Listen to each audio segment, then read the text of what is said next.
All right, let's get to the Phils and let's start with them. So, look, we've obviously been deep in the Eagles for a while now. I mean, since the Philly season ended. But this is a big... Listen, no one's going to get signed today, okay? Can we just start with that? Baseball free agency is not like the other sports where there's a salary cap and there is pressure for players and agents to take the money while it exists. See, that's the thing about a salary cap sport. It's like there's only so much money. There's a certain number of free agents. Go get it while you can. And they just line up and it's like you walk into a store and you want to eat and you grab the first steak you can because it's right there. Baseball free agency is different. It's a long haul. We know this will probably be a 2 to 3 month process. Obviously, I think everyone's very familiar with the key free agents, both in-house and externally. Schwarber, JT, Ranger, Harrison Bader, Kyle Tucker, Pete Alonso, on down the line. Now, let me just start with this, and this might... See, it's funny. I think a lot of people aren't going to like the comment, but they're going to like the concept. Okay? And just mark my words, Sean. I think a lot of people aren't going to like the comment, but they're going to like the concept when I actually tell you what it means. I'm okay with them running it back.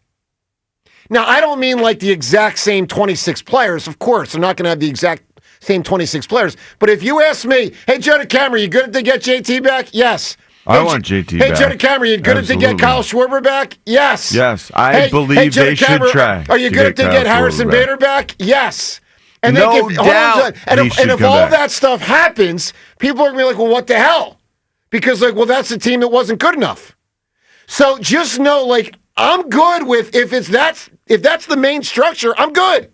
But, John, talk to me where you stand. And, again, everyone, 215-592-9494. I know a lot of you want those individual players. I also know a lot of you don't want them to just, like, run it back. So talk to me. John, talk to me. I don't understand the differentiation there at all. I think JT is a must. I think that if we can't keep Schwarber, I think we should try to keep Kyle Schwarber. I think that the number of years might really get in the way on that one. Sure. Because someone else is probably going to be willing to offer him a lot more than we will feel is, appropriate, because we've seen him look sort of creaky at times, I guess. I don't know. If we can't keep Schwarber because of the years, then Alex Bregman, he opted out. Alex Bregman, you bring him in to try to beef up the offense. I don't necessarily feel, committed to Alec Bohm at third base. So let's get a more stable third baseman in than Alec Bohm.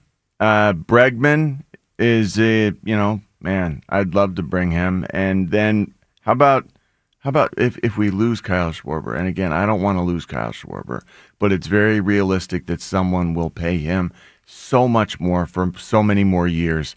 What about bringing Reese back? The clubhouse. He wasn't very good. Well, is Bryce going to play right field? Is Reese a DH? Reese is the DH. And you don't have Schwarber in this case? He's saying if you don't get Schwarber, if you don't have Schwarber back, then Reese is really everything is based off of, in my mind, can we get Kyle Schwarber back? If it gets too pricey, too many years, then plan B is, hey, Alex Bregman is a great... Alex Bregman is sort of independent of that. But the Reese addition, I like bolstering the clubhouse in a big way with Reese coming back. And we know he'll get hot every once in a while, but we won't have to depend on his defense at any point, because without Kyle as our DH, sure, we'll be able to fill the DH. You know where this Reese. John? You know where this gets complicated here, and you. But I really want Bader back bad. I got you. And let's just give him whatever it was, 2 years, $20 million. Well, that's not gonna happen. No, it's gonna be more than that. No. I think what it was he opted out of the 1 year. Yeah, he just had the best half season of his career by miles. I know. I'm willing to pay him whatever he wants. Well, Max Kepler just got 9 or 10 last year. He got 10. So I'm expecting that Harrison Bader will make more than 10 a year. If that freaking bum Kepler can get more than. Look, here's what I'll say. One thing with your strategy, and I'm not saying it's crazy talk, but one thing that goes through my mind that's a little scary. What if Schwarber, because what you're saying is a lot of it depends on Schwarber, and then the domino effect. What if Schwarber doesn't sign till February 20th? Like, you can't, because I remember when the Eagles had that CJ GJ thing, I'm going back 2 times ago. When the Eagles lost CJ GJ after 2022, one of the theories was, and I think it happened, but I can't prove it to you, is that Howie went to him at a certain point. It's like, dude, I either need you to sign now or I'm signing someone else. Yeah, no, you're right. Remember that? Yeah, that's the way it played out. And so, like, if Schwarber does the Bryce thing and doesn't sign till late February, you can't let Alonso go off the board. Communicated to Kyle. It is what it is. I mean, you have to fill out a team. All right, James, what do you want strategically? What do you expect? And again, everyone, 215-592-9494. Not to mention Bowman Stott. There are 2 very other interesting in-house, under-contract names, but what do you do? James, talk to me. Yeah, you think people won't like your solution. I don't think people are going to like mine either. Okay. The more I think about this, when I look at this, 35, 33, 33, 33, 32. Those are the ages that JT Realmuto will be next season, Bryce Harper, Trey Turner, Kyle Schwarber, Harrison Bader. Like, I think it's a reset year, man. I think you let some of these guys walk. You start to reshift and start to bring up young guys. I think it's Aiden Miller time. I think it's Justin Crawford time if they're ready.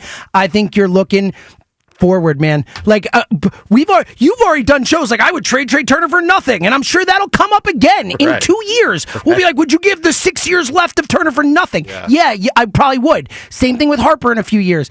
This Schwarber contract, like, I think Schwarber should age well because he's got quick wrists and all that, but like, I don't know. He's not like the most in shape guy of all time. Like JT's gonna be 35 this season. Like, I don't know, man. I don't think they're better than the Dodgers right now. I think the Dodgers are going to get better this offseason. Sure. I'm starting to think that trying to make this group happen is to use a word from yesterday, Joe, it might be folly. Okay, listen, it is an interesting strategy, and I can't tell you that that's off the table either.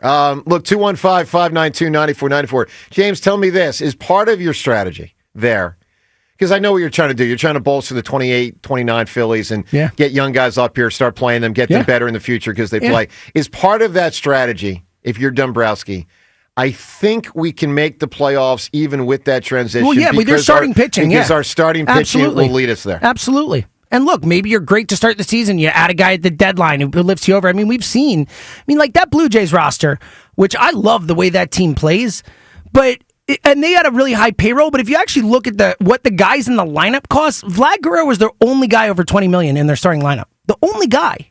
So like they had a lot of guys like Ernie Clement and these guys who come up and make it. Ernie Clement had the most hits in the history of a playoffs this year. Right, but it's also notable the Dodgers just won the World Series with Betts and Freeman, and they're all in their 30s. I'm pointing out that you can still make a run with lower payroll guys in your starting lineup. But again, I'm not making a run this year. Like, I'm not looking at 2026 right now. I think I'm not looking at 2026 as a World Series winning year. I'm looking at it as a reset year, and then I'm looking ahead. I think that's what I'm at. So here's what I'm hearing. James is saying reset. I'm saying kind of run it back to a large extent. Now, it's all within reason. I mean, if JT gets offered a 4th year, then I got to walk away. You got to keep pressing hard at the doors, at the gates of the World Series. Like, we're right there. They are very close. I believe that. This is not, I don't know if that means, like, I'm shying away from this reset concept. I don't know if that's what... I think you're kind of in the middle between me and James there. I think you're saying change the players, have the really expensive players, just change who they are. We might need to adjust slightly. Yeah, we might need to adjust those really expensive players, but yeah, keep it pricey because that's what wins. Look, you do have some young guys from the minors who are going to be up here, sometime soon, maybe April 1st. Crawford, Aiden Miller, and others. I mean, obviously Painter at some point next year. So the one good thing about James's strategy, it's not like you're turning it over to Darren Ruff. Like, you got guys that you really think are dudes. High-level prospects. For the future. So there is, and listen, it is notable the Dodgers, it feels like, have made the playoffs 77 straight years. They've turned over their roster many times in that process. Now they have the most expensive payroll in baseball. But, I mean, they also have prospects they bring up, incorporate, and then eventually you get used to them as veteran players because they played for 4, 5, 6 years.